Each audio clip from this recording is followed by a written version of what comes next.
Penulisan ini meneroka perspektif istimewa yang dibawa oleh Islam kepada falsafah sains, menekankan bahawa sains dalam Islam tidak boleh dipisahkan daripada etika, teologi dan metafizik.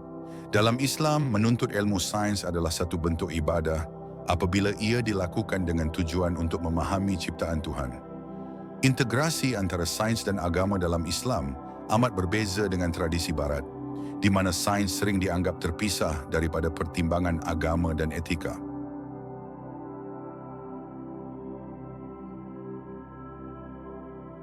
Epistemologi Islam melihat alam semesta sebagai tanda kewujudan Tuhan, di mana setiap fenomena mencerminkan sifat-sifatnya.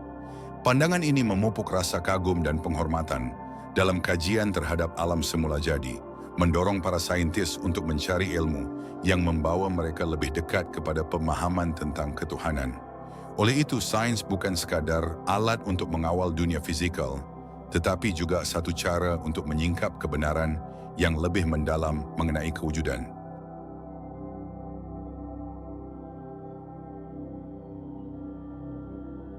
Dalam pemikiran Islam, tidak wujud pertentangan antara wahyu dan akal. Kedua-duanya dilihat sebagai sumber ilmu yang saling melengkapi. Wahyu memberikan kebenaran yang muktamad dan panduan moral, manakala akal membolehkan manusia untuk memahami dan menerapkan kebenaran ini dalam alam semula jadi.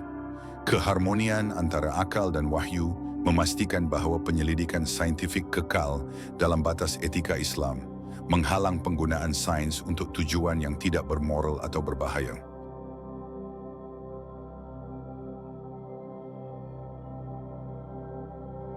Sumbangan penting yang dibuat oleh sarjana Islam dalam pelbagai bidang sains semasa zaman keemasan Islam diiktiraf di sini.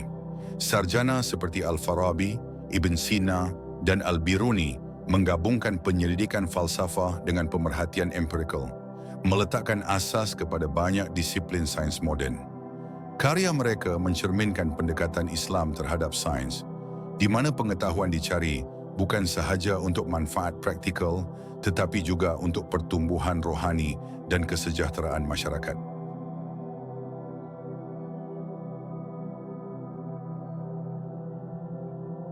Kemerosotan aktiviti saintifik di dunia Islam dianalisis dengan menonjolkan beberapa faktor, termasuk ketidakstabilan politik, penjajahan, dan hilangnya pandangan dunia Islam yang menyeluruh.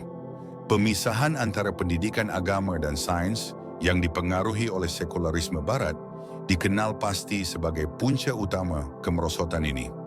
Penulisan ini menyeru kepada penghidupan semula pendekatan tradisional Islam terhadap sains, di mana ilmu disatukan dan berakar umbi dalam wahyu dan akal.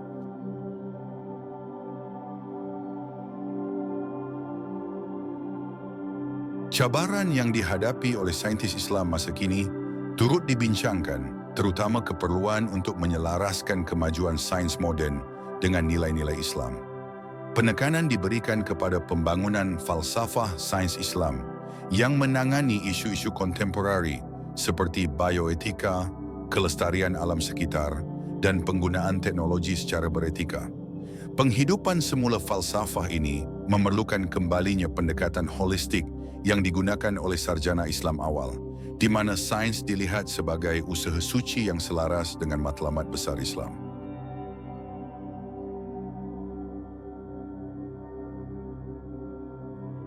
Kesimpulan ini menegaskan kepentingan integrasi antara sains dan pandangan dunia Islam.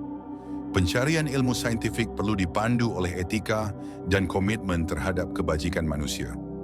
Matlamat utama sains dalam Islam adalah untuk berkhidmat kepada Tuhan dan ciptaannya, serta memajukan kesejahteraan material dan rohani.